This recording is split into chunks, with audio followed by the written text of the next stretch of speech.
We're back to the Baer Faxt Live from Art Basel Hong Kong. Thank you again, East West Bank, for sponsoring this edition of the Baer Faxt Live. As you all know by now, that East West Bank is the largest independent bank in Southern California, future home of my daughter at college, so go Trojans maybe. And they're one of the top banks servicing the art world. East West believes in the power of art to inspire, transcend borders, build bridges, and nurture greater understanding. And those last issues are perfect for our guest, the director of this fair, Angelle Siyang-Le. Welcome. So, you know, we're halfway into opening day. It's like the crowd seemed indifferent this year. Is that true, or are we missing something? Well, firstly, you are very smart. You obviously observed something that's different. It's the first year that we deliberately separated the first choice hours as well as the preview VIP hour aligning with our global Art Basel shows, other shows around the fair, because we felt that over the years, it's our second decade in Hong Kong now. We also felt that the crowd is ready to be separated into the different tiers. So that means somebody's making a decision of who's most VIP, sort of VIP, and all that. The galleries. The galleries are choosing, so they give a list of, here's the people we want in. They designate the different tiers of VIPs, so they can actually enjoy different hours.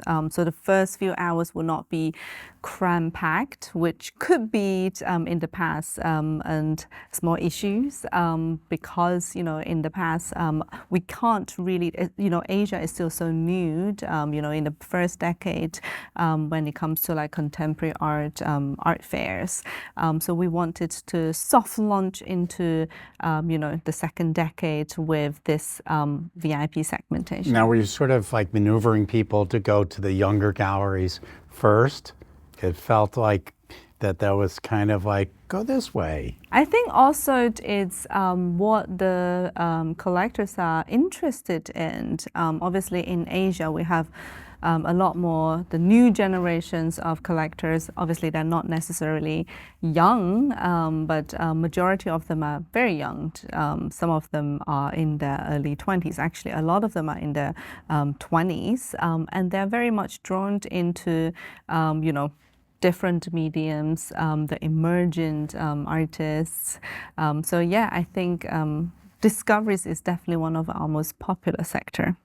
I noticed just in the last hour that the age range really seemed to be like very young, 20s and 30s. Yes. Is that a generation that's grown up since being a teenager that feels a different way than their parents or their grandparents? I feel that this generation has been growing up, under the era of contemporary art. So they have a very, connected understanding of what contemporary art is.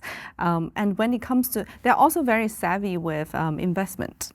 So when they come into thinking about their generation of investment, art becomes a prominent choice. But with the market being a little weaker, how are they reacting to that? Are they saying buying opportunity? That's what I'd be telling them. Or are they freaking out that what they bought may be worth somewhat less than what they paid a year or two ago?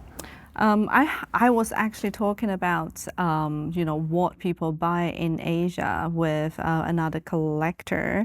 And the general feeling is, there is no one definition, and it's really difficult to define trend in Asia because these newer generations, especially the younger ones, firstly, they are quite strong with their own opinion and their own belief what sort of artist it's what they want.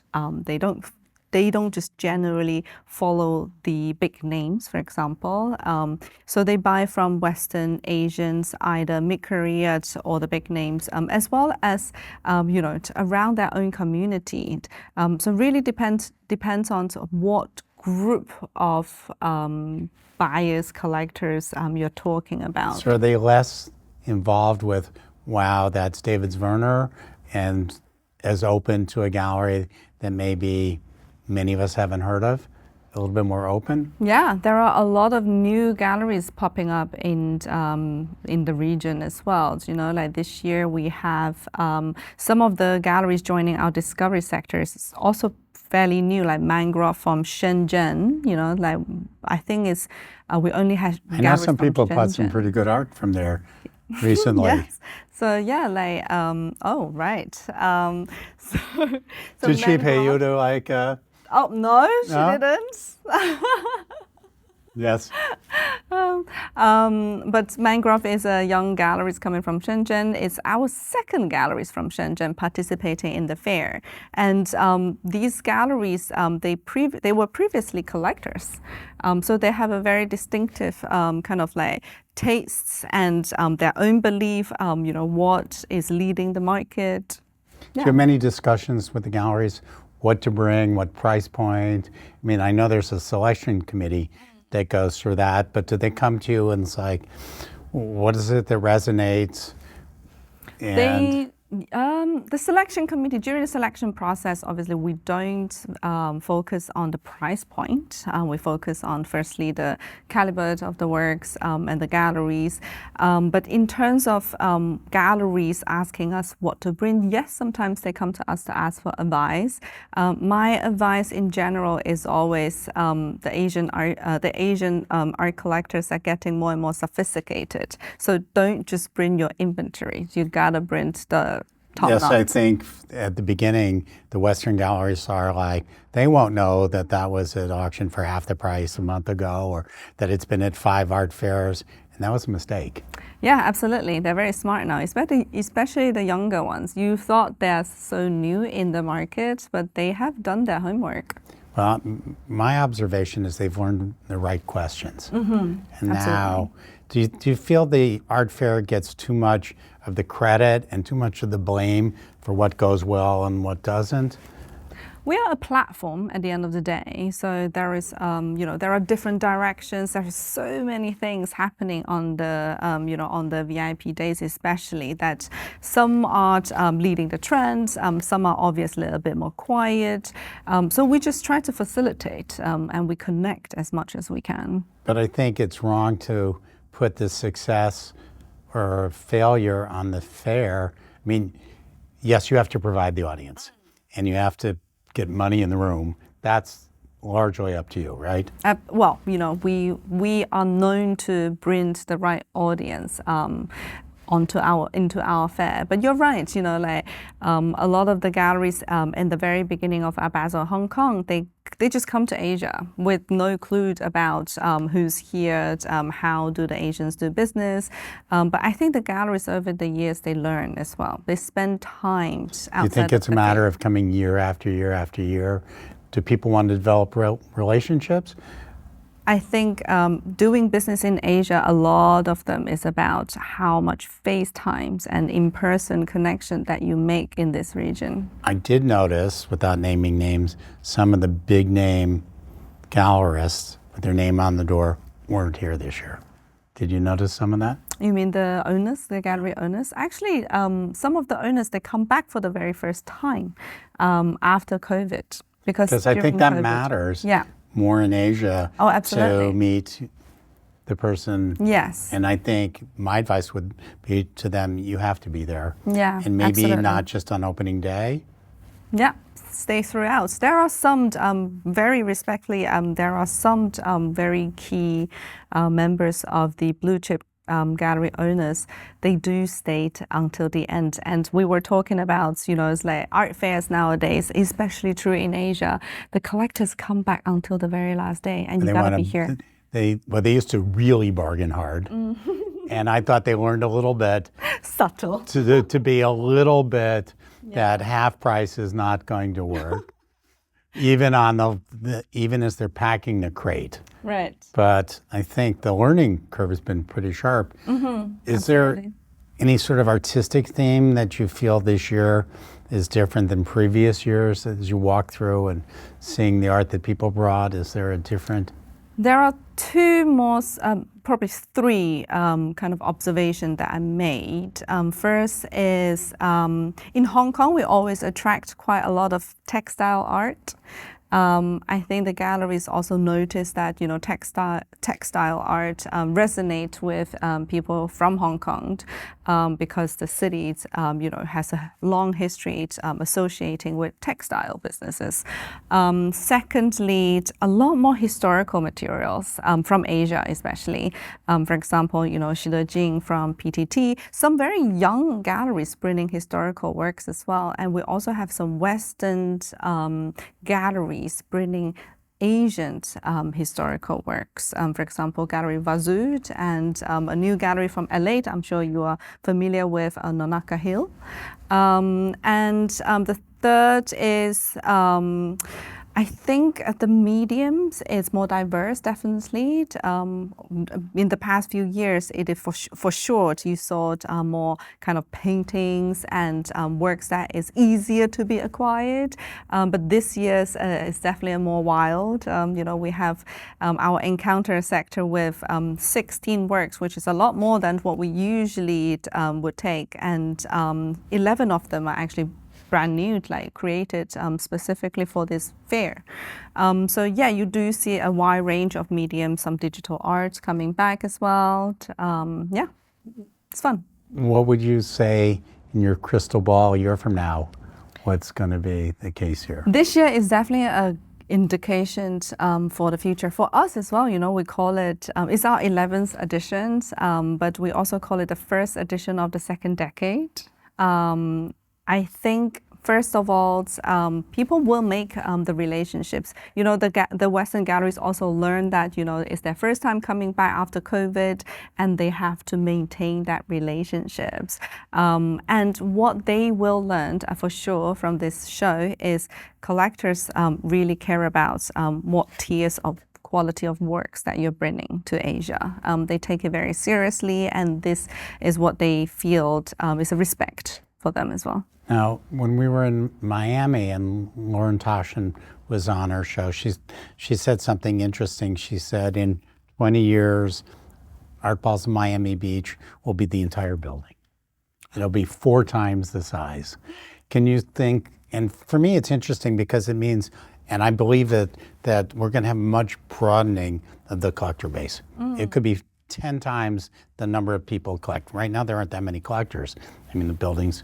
Can you see that, you're young, 20 years from now, that it's the entire convention center? I hope I will be maybe being a collector in 20 years' time. It's true that a lot more galleries this year are asking for bigger booths, and we have maxed out on our footprint. We even had to relocate our storage to another hall because previously we could actually have some back of house space inside the existing halls.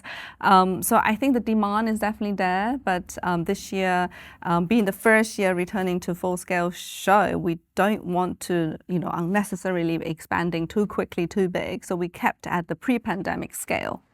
One of the great things about Art Basel, and I've been going since before you were born, maybe, since a long time, is that it's always sort of pivoted and tried things out. I think then we got into a little bit of a period of sort of sameness. And it's like February it's this and March it's that. Do you think we're at a point where we might see, I'm not going to say disruption, but sort of like a shifting of the model of not just the art fairs, but the galleries and the auction houses? Do you feel we're at that moment yet, or is it going to be pretty much more of the same for a while? I think Asia is still, first of all, Asia is still the fastest developing art market in the world, with China being back to the second biggest art market, just behind the US. I feel that there is still a lot of potential for Asia to grow with a lot of international events now coming into Asia. But now what we are trying to strike, at least from Art Basel Hong Kong, is to really find our identity and really find that why would people come all the way to Hong Kong to enjoy a week of art fairs. Clearly, it's not only the art fair they're looking for. I think when the art fairs do well, it's when the museums and the galleries put their best shows on. Absolutely. And obviously, there are not a lot of Americans here. This year, actually, more than... More. Last year, there were like 3 of us that weren't the exhibitors. There were very few, and it was coming out of COVID, and it's kind of iffy. It's like, it's for you guys to convince the structure around here to bring shows on that's going to appeal, that I have to go see, that, whatever show at M+, or at Hauser, or at Small Gallery.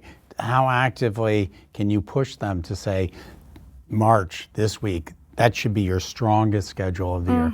Are you able to Actually, the community here works very well together, meaning that first of all, they do try to having full strikes, pulling everything out. I mean, it's tough to compete with Louis Vuitton and Rothko, but that was a big draw for people to go to Paris Plus, don't you think? Yeah. At least the Americans. Yeah, absolutely. And also the Asian museums, they also come to Hong Kong and do events or something here. So collaborations. How can we get more Americans to come? Be honest, I think... Or does it not matter? I think the galleries coming to Art Basel Hong Kong, they don't necessarily want to see the same crowd as people going to Basel, Paris, or Miami Beach. By the way, do you use the term Basel? I use the term Basel. Yeah, we all do, but it's kind of... Even Basel, Paris now, that's what I say. Oh, it's back to Basel, Paris, Basel? Yes, well, I mean, that's how I call it. People think Paris may supersede Basel for Art Basel.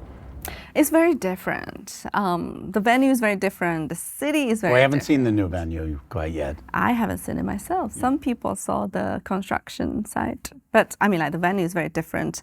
But Basel is still, really the motherships, the more serious. A lot of the Chinese, Asians collectors still see Basel as really the mecca of, art fairs. They want to... I think I wrote in 2022, I went to Art Basel, and Art Basel Hong Kong broke out. It was really an incredible amount of Asians. I don't know if it was 2022 or 2023, where that was interesting to me. And to what extent are they forced to seek out the galleries that show there? They want the Asians to come. More than the galleries here thinking we need the Americans to come. Is that somewhat true? For the Asians, we are always quite, it's always easier in a way for us to travel west, because a lot of the people knowing contemporary art in some capacity, we have been receiving the Western cultures, either growing up like myself, or learning about contemporary art. You learned a lot. But that younger generation, many or most of them went to university in the West? Yes, absolutely. Or it's very much influenced by the Western culture, right? Because contemporary art, that's where it really originated from. However, I do see that there is a bridge now between even the US and China through art. Maybe not everything else, but I think through art, still it's been, there is a force being pushed behind to have more synergies and collaborations through different organizations and institutions. And we actually have a lot of interests, new interests for our Miami Beach show. Well, one thing that I've learned from coming is I used to have a feeling of the universal in art, and that I assumed that an Agnes Martin painting meant the same thing in Chicago as it does in Abu Dhabi, as it does in Hong Kong. And I think I'm growing to think that that's a fallacy and maybe a Western presumption that it may be universally important, but it may not mean the same thing. No, absolutely. And I think throughout the past decades, we also see how much understandings being bridged in Hong Kong as well. It's like the Western, like yourself, now it's more willing to really come here, see for yourselves, and make the connections and do the Asian way. But do they have a feeling of, oh my God, those New Yorkers, they think they know everything? On the other hand, there's a New Yorker there. There's sort of like, they have this love-hate with... The New Yorkers actually always been put as some sort of a comparisons as the Hong Kong because it's a very busy city and it is something, and New York and the rest of America is also very different, right? The art is an epicenter for sure. It is leading very much the art market. So we do look for the very high quality work, shows, artists, galleries from New York. However, I think the world is just more diverse nowadays. Well, I'll take us out with one last question. It's like, New York's become too expensive for artists to live. Mm-hmm. You will know more. Is that going to happen? Is that happening in Hong Kong? Hong Kong has always been expensive. Hong Kong has always been expensive, but I think the young artists coming to Hong Kong, they find their way around. They stay in industrial buildings. They have like artist studios from like different parts, like those not the most concentrated part of Hong Kong. So you do see more artists actually coming here, even more artist front spaces compared to 10 years ago. Because I think that's actually the future, is for it to be part of the infrastructure. The ecosystem. The ecosystem. Yeah, absolutely. So thank you for having us. Americans, come. There's a lot of great things going on.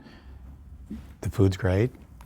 We're going to get some snake soup in a couple of nights and we'd like to give a big shout out to East West Bank for partnering with us and make our guests like Angelle, their insights were really wise and totally accessible. So thank you for joining us. Thank you, Josh.